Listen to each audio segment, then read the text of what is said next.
A continuación les voy a dar una breve reseña del libro Reflejos condicionados de Pavlov. Aquí está la portada, aquí el título y abajo en la descripción te dejo el link para que vayas y lo leas. Y bueno, espero que les guste mucho.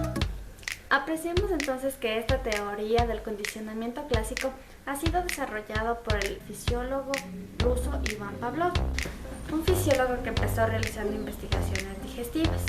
No vamos a afirmar que Pavlov ha descubierto o se propuso de manera intencional descubrir esta teoría, sino que más bien de modo casual, él sencillamente al hacer una investigación de reflejos digestivos con un conjunto de perros, fue descubierto de modo casual que los perros, como iban asociando estos estímulos, pero aquí en su investigación, por ejemplo, Pavlov está trabajando con los perros.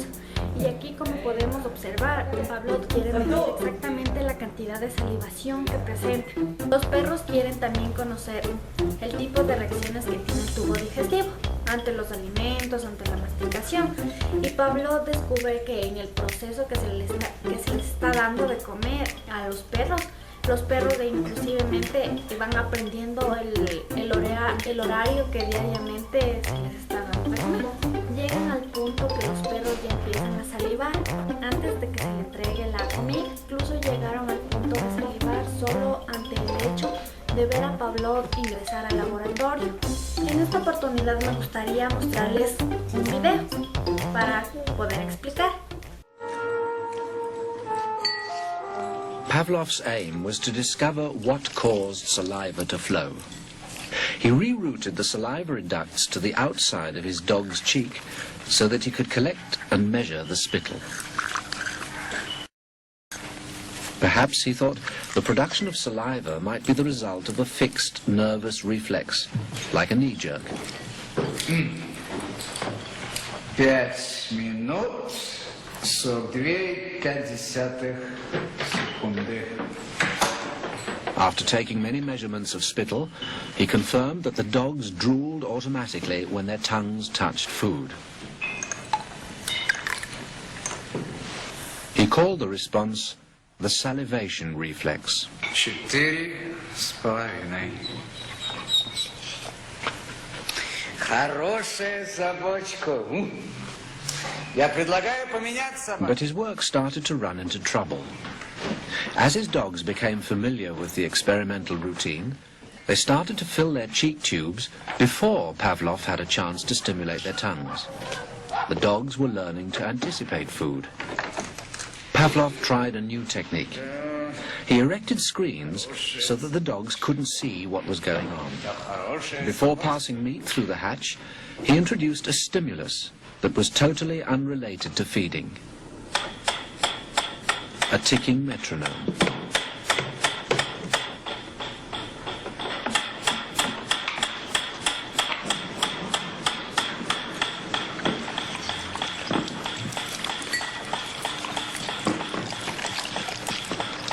At first, the dog dripped saliva into its cheek tube only when the food appeared. But after a number of trials, the dog began to connect the ticking with the arrival of meat.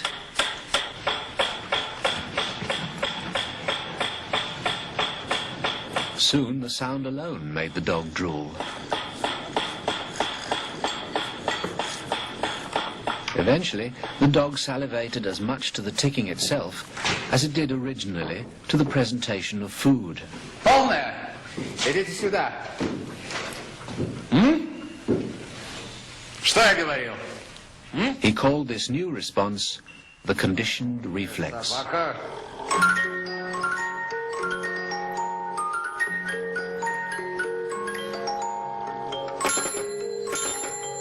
Whatever the stimulus, his dogs could soon be conditioned to produce saliva.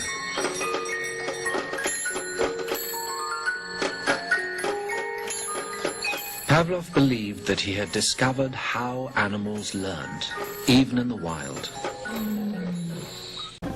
Como hemos podido apreciar en el video, se le observa a Pavlov realizando el experimento, el estudio de los reflejos digestivos en los perros, y hemos podido apreciar sencillamente cómo los perros estaban con implementos que le iban a permitir a Pavlov ver la cantidad de salivación que los perros emitían en los tubos que se le encontraba en las glándulas salivales en la boca de los perros. Pero en el video se aprecia que los perros están familiarizados con el experimento, el laboratorio, los sonidos de los instrumentos que Pavlov usa para medir la cantidad de salivación, y en función a ello los perros están salivando antes de recibir el alimento. Así que Pavlov poco a poco va intentando asociar con otro tipo de estímulos, como por ejemplo campanas, cajas de música, no son instrumentos de medición, y va descubriendo que un animal sí puede aprender a asociar estímulos, pero las respuestas aprendidas se pueden verificar en los reflejos del mismo organismo, sea en el caso de la salivación.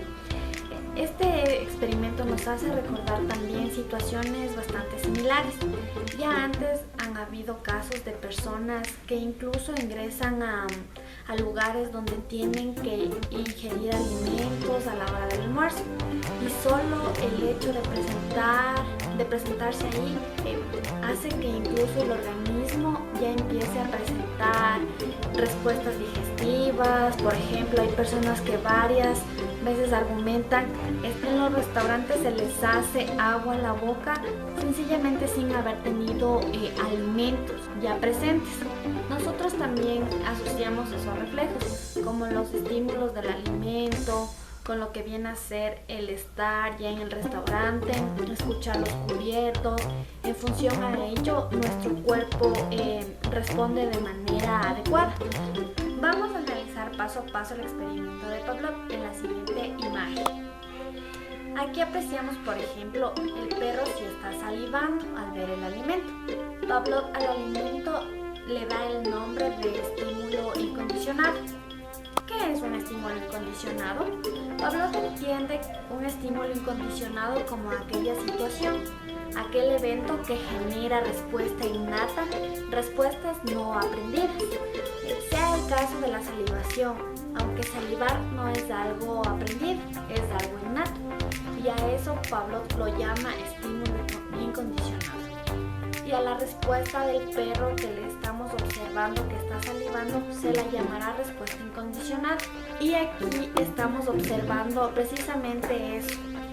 ¿Qué es una respuesta incondicionada? Para Pavlov, una respuesta incondicionada es una respuesta que sencillamente no se ha aprendido, no es una respuesta natural, autónoma del propio organismo. Y aquí estamos observando precisamente eso. Ante el alimento del perro, si puede salivar, el alimento sería el estímulo incondicionado, y la respuesta incondicionada sería respuesta innata, sería la salivación en el caso del perro. Sin embargo, hay un estímulo que al inicio no provoca ninguna respuesta. Ese estímulo va a ser, por ejemplo, el estímulo neutro. En el video observamos que el estímulo neutro era el sonido de un metrónomo. Ahora en este caso Pavlov está reemplazando por otros sonidos. Estamos viendo un diapasón. El diapasón sería el estímulo que al inicio no genera la respuesta de salivación. No hace que el perro salive, no genera que el perro haga algún tipo de respuestas digestivas, pero sin embargo el diapasón genera otro tipo de respuestas, que en muchos casos se le conoce como la respuesta de la orientación, una respuesta variable. El perro, al momento de escuchar el sonido del diapasón, el perro podrá despertarse, levantar las orejas, el perro podrá de repente voltearse, inquietarse. Eso es lo que Pavlov llama respuesta de orientación, que la respuesta que se pretende condicionar no es una respuesta variable. Sin embargo, lo que habíamos observado en el video era que el perro había aprendido que cada vez que sonaba el metrónomo iba a venir el alimento. Entonces, el perro sí ya lo logró esa asociación. Ahora Pavlov intenta repetir esta asociación de la siguiente manera. Vamos a ver la siguiente imagen. Hay dos estímulos que apreciamos aquí que están asociados. En primer lugar, estamos observando lo que Pavlov denominó estímulo neutro. El diapasón con el estímulo incondicionado, lo que vendría a ser alimento. Bueno, espero que les haya gustado esta pequeña explicación del libro Reflejos Condicionados de Pavlov, donde paso a paso él va explicando el experimento que realizó con el perro. Muchas gracias, chavos. Y bueno, esta fue la enseñanza del libro Reflejos Condicionados de Pavlov. Y bueno, espero que te haya gustado mucho. Hasta la siguiente ocasión. Chau.